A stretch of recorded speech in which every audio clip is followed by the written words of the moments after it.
হে দোস্ত, আপোনালোকে ইউটিউবত কিছুমান ভিডিঅ' চাই বৰিং হৈ যায়, মানে আপোনালোকৰ বৰিং লাগি যায়। সেইবাবে মই আপোনালোকৰ বাবে লৈ টেকন'লজি ফেক্টৰ ভিডিঅ', যাক অসমীয়াত কোৱা হয় টেকন'লজিৰ সঁচা তথ্য। যিকেইটা তথ্য হয়তো আপুনি নাজানে, কিন্তু এই তথ্যকেইটা আজি এই ভিডিঅ'টোৰ জৰিয়তে জানিবলৈ চেষ্টা কৰিম, বুজিবলৈ চেষ্টা কৰিম আৰু শিকিবলৈ চেষ্টা কৰিম। তো বলকচোন আমি জানো, বুজো আৰু শিকোঁ এই টেকন'লজিৰ নজনা তথ্যকেইটা। তো বলক ভিডিঅ'টো শুৰুৱাত কৰোঁ। LG, যাৰ ফুল ফৰ্ম হৈছে লোকেল গুণ্ডা। ৰ'ব, LGৰ ফুল ফৰ্ম লোকেল গুণ্ডা নহয়, মই জাষ্ট এইটো ধেমালি কৰিহে আপোনালোকক কৈছোঁ।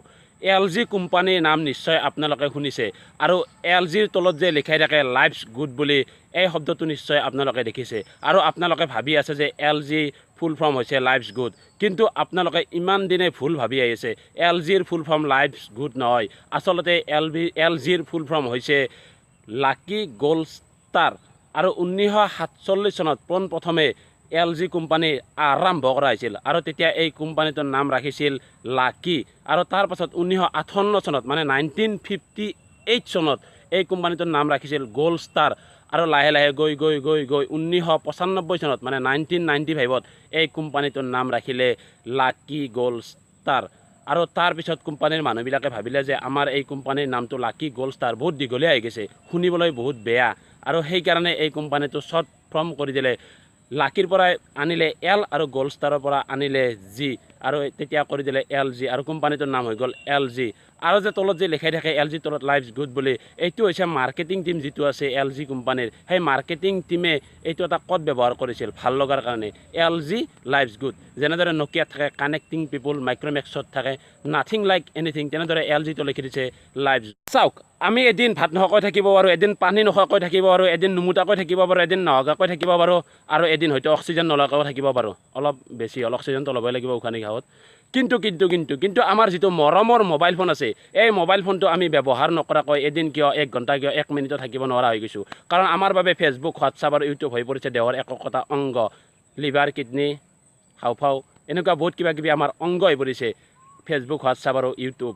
কিন্তু আপুনি জানেনে বাৰু যে পৃথিৱীৰ প্ৰথম মোবাইল ফোনটো কোনে আৱিষ্কাৰ কৰিছিল আৰু কেতিয়া আৱিষ্কাৰ কৰিছিল, আৰু এই মোবাইল ফোনটোৰ ওজন কিমান আছিল? চাওক, পৃথিৱীৰ প্ৰথম মোবাইল ফোনটো আৱিষ্কাৰ কৰিছিল 1973 চনত ডক্টৰ মাৰ্টিন কুপাৰে, আৰু এই মোবাইল ফোনটো আছিল মটৰলা কোম্পানীৰ, আৰু মোবাইল ফোনটোৰ মডেল আছিল মটৰলা ডাইনাটেক 8000X। আৰু এই মোবাইল ফোনটোৰ এটা বেয়া গুণ আছিল, কি গম পাইছেনে? যদি মোবাইল ফোনটো আপুনি সম্পূৰ্ণ চাৰ্জ দিয়ে, তেতিয়া মাত্ৰ আধা ঘণ্টাহে ইউজ কৰিব পাৰিছিল, আৰু আধা ঘণ্টাৰ পিছত চাৰ্জ সকলোখিনি শেষ হৈ গৈছিল। এইটো মোবাইল এতিয়া নহয়, ভাল হৈছে অৱশ্যে, আৰু কি ক'ম। আৰু আহি আমি আজি কি মোবাইল পালোঁ, ৰেডমি, তাৰপাছত চেমচাং, ছনী, স্মাৰ্টফোন, মজা আজিকালি ফোনগিলা তামাম। যিটো সহায়ত মই ইউটিউব কৰি আছোঁ, আগতেতো ইউটিউব কৰিব নোৱাৰিলোঁহে, ইউটিউব নাছিলোঁ আগতে। তো নিশ্চয় গম পালে যে পৃথিৱীৰ প্ৰথম মোবাইল ফোনটো কি আছিল, আৰু ইয়াৰ আৱিষ্কাৰ কোনে কৰিছিল। মাৰ্টিন কুপাৰে কৰিছিল 1973 চনত। কোম্পানী আছিল মটৰলা, আৰু মডেল আছিল মটৰলা ডাইনাটেক 8000X। ধৰা হ'ল আজি আপুনি নলবাৰীৰ পৰা ধুবুৰীলৈ মামাৰ বিয়া খাব গৈছে, টিটু মামাৰ বিয়া খাব গৈ আছে, বা লচন মামাৰ বিয়া খাব গৈছে। আপুনি বাছত গৈ আছে, বাছত গৈ থাকোঁতে আপোনাৰ বৰিং লাগিল, মানে আপুনি গাৰ্লফ্ৰেণ্ড ৰহিমলাৰ লগত কথা পাতিলে, হোৱাটছআপ কৰিলে, ফেচবুক কৰিলে, বা ইউটিউবত কিবা কিবি কমেডি ভিডিঅ' চালে, তাৰপাছত আপোনাৰ বৰিং লাগিল। তাৰপাছত আপুনি মোবাইলটো উলিয়াই ভিডিঅ' গেম খেলিলে, COC খেলিলে, car racing, bike racing, ludo king, এনেকুৱা আপুনি বিভিন্ন ভিডিঅ' গেম খেলিলে। কিন্তু গেমখিনি খেলাৰ সময়ত আপোনাৰ এটা কথা মনলৈ আহিছেনে যে পৃথিৱীৰ প্ৰথম ভিডিঅ' গেমটো কি আছিল? চাওক, পৃথিৱীৰ প্ৰথম ভিডিঅ' গেমটো আছিল টেনিছ ফৰ টু, আৰু এই গেমটো আৱিষ্কাৰ কৰিছিল উইলিয়াম হিজিংবথমে 1958 চনত। গেমটো সিমান ইণ্টাৰেষ্টিং নাছিল, মানে গেমটো এনেকুৱা আছিল যে এটা বল আৰু টেনিছ বল, মানে এবাৰ ৰাইট ছাইডৰ পৰা লেফ্ট ছাইডলৈ যায়, এবাৰ লেফ্ট ছাইডৰ পৰা ৰাইট ছাইডলৈ যায়, এনেকুৱা আছিল গেমটো, ইণ্টাৰেষ্টিং নাছিল। পিছত সেই গেমটো মানে বন্ধ কৰি দিছিল। শেষত মই পুনৰ আৰু এবাৰ কৈছোঁ, পৃথিৱীৰ প্ৰথম ভিডিঅ' গেমটো আছিল টেনিছ ফৰ টু, আৰু গেমটো আৱিষ্কাৰ কৰিছিল 1958 চনত উইলিয়াম হিজিংবথমে। গেমটো ইণ্টাৰেষ্টিং আছিল গেমটো, চ' গেমটো পিছত বন্ধ কৰি দিয়া হৈছিল। টাইটানিক জাহাজখনৰ নাম নিশ্চয় আপোনালোকে শুনিছে, যিখন জাহাজ দুৰ্ঘটনাগ্ৰস্ত হৈছিল আটলাণ্টিক মহাসাগৰত। আৰু এই জাহাজখনৰ সম্পূৰ্ণ নাম কি আপুনি জানেনে? চাওক, টাইটানিক জাহাজখনৰ সম্পূৰ্ণ নাম আছিল RMS টাইটানিক, অৰ্থাৎ ৰয়েল মেইল ষ্টিমাৰ টাইটানিক। আৰু এই জাহাজখন কিমান দীঘল আছিল জানেনে? এই জাহাজখন 269 মিটাৰ দীঘল আছিল, মানে কিলোমিটাৰত যদি চাই 0.269 কিলোমিটাৰ দীঘল আছিল এই জাহাজখন। তো নিশ্চয় আপুনি এই কথাটো আগতে জনা নাছিল। এতিয়া নিশ্চয় গম পালে কোনোবাই যদি সুধে আপুনি ক'ব যে টাইটানিকখন ইমান দীঘল আছিল আৰু টাইটানিকৰ সম্পূৰ্ণ নাম হ'ল royal mail streamer Titanic. Bluetooth নিশ্চয় আপুনি এই শব্দটো শুনিছে আৰু এই শব্দটো হৈছে মোবাইলৰ লগত এটা সম্পৰ্ক থকা শব্দ, যিটো দেখিবলৈ এটা নীলা নীলা দাঁতৰ নিচিনা।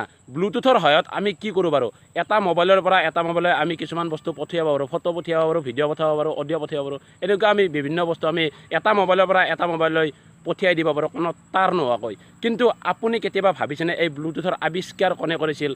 চাওক, ব্লুটুথৰ আৱিষ্কাৰ কৰিছিল জাপ হাৰ্টছেনে। নামটো মই আকৌ এবাৰ কৈছোঁ যে ব্লুটুথৰ আৱিষ্কাৰ কৰিছিল জাপ হাৰ্টছেনে। তো নিশ্চয় আপুনি গম পালে ব্লুটুথৰ আৱিষ্কাৰ কোনে কৰিছিল, এইটো এটা সঁচা তথ্য।